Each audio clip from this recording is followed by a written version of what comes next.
एक शाम प्राची टीवी पर सीरियल देख रही होती है। तभी उसकी सास वहां आती है। अरे सीरियल में तो ऐसे मग्न है जैसे आज रात का खाना पड़ोसी आकर बनाएंगे। मुझे पता ही नहीं था आपने अपने बेटे की शादी पड़ोस में भी की हुई है। हैं? मतलब? मतलब इस घर में सारा काम बहू ही करती है, आप तो सिर्फ खर्राटे मारती हैं। अच्छा जी, फिलहाल तो तुम आराम फरमा रही हो, चलो जाओ, ये मेरे टीवी देखने का समय है। आहा, इसीलिए मुझे भगाया जा रहा है। सॉरी, अब तो बिल्कुल नहीं जाऊंगी। प्राची की इस बात पर दोनों सास बहू के बीच टीवी रिमोट के पीछे बच्चों जैसे छीना झपटी शुरू हो जाती है, जिसके बीच श्लोक भी काम से घर वापस आ जाता है। आज मेरी चूहे बिल्ली की जोड़ी किस बात पर झगड़ रही है? अरे तेरे बीवी मुझे टीवी नहीं देखने दे रही। अरे तुम्हारी मम्मी मुझे खाना बनाने के लिए फोर्स कर रही है। अरे वाह, ऐसे बेतुके रीजन पर तो बच्चे भी झगड़ा नहीं करते। अरे मुझे कुछ मत बोल, सब इसने ही शुरू किया है। हाँ हाँ, जैसे आप तो बहुत दूध की धूली है ना। अरे बस, दोनों चुप। प्राची जाओ, खाने की तैयारी करो। और माँ तुम छोड़ो, तुम्हें क्या बोलूं, शांति से अपना सीरियल देखो, मुझे दोबारा लड़ने की आवाज सुनाई नहीं देनी चाहिए।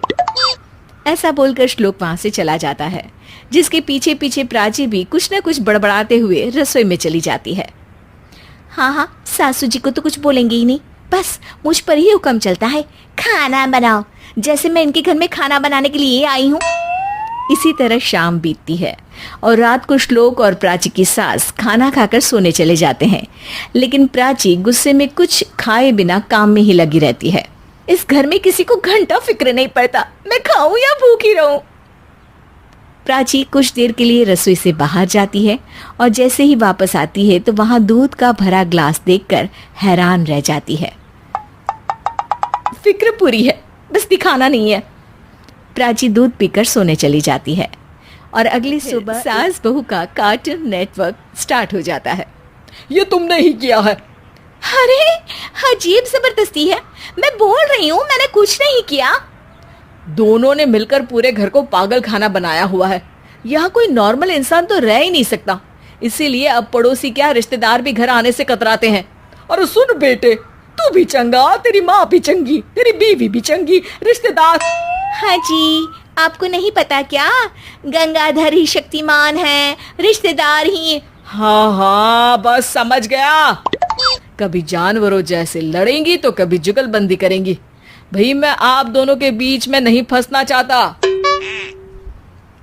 सास बहू की इस मनमौजी जोड़ी से परेशान होकर श्लोक अपना सिर खुजलाता वहां से चला जाता है। चलो अब मैं भी कीर्तन में जा रही हूँ।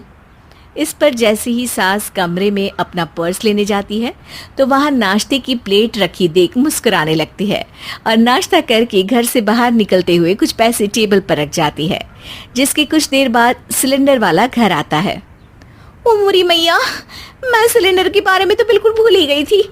घर खर्च के सारे पैसे भी मम्मी के पास है और श्लोक से बोला तो उल्टा 4 बात सुनाएंगे। प्राची ये सोच ही रही होती है कि अचानक उसका चेहरा चमक उठता है और वो घर में आकर इधर उधर देखने लगती है। तभी उसकी नजर टेबल पर रखे पैसों पर पड़ती है, जिन्हें वो सिलेंडर वाले को दे देती है। ये सब श्लोक देख लेता है। अच्छा बेटे, इतना बड़ा घोटाला, सबके सामने मैं तेरी दुश्मन और पीठ पीछे तेरी मेरी यारी। इस पर श्लोक एक प्लान बनाता है। सब एक साथ बैठे होने पर बोलने लगता है।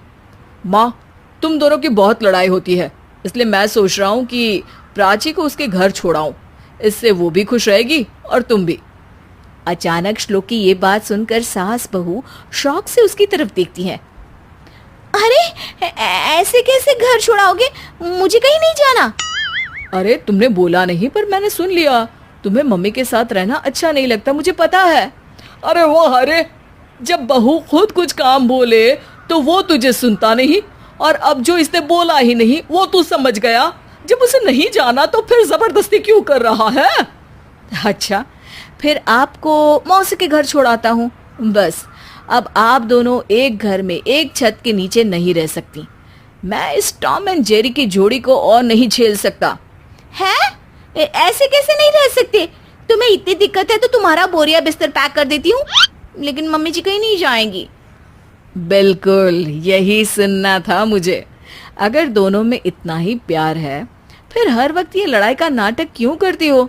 देखा मैंने कैसे माँ किचन में दूध रखती है और तुम उनके लिए कमरे में नाश्ता रखती हो, और कैसे वो पहले ही तुम्हारी दिक्कत समझकर घर में पैसे रखकर बाहर जाती है।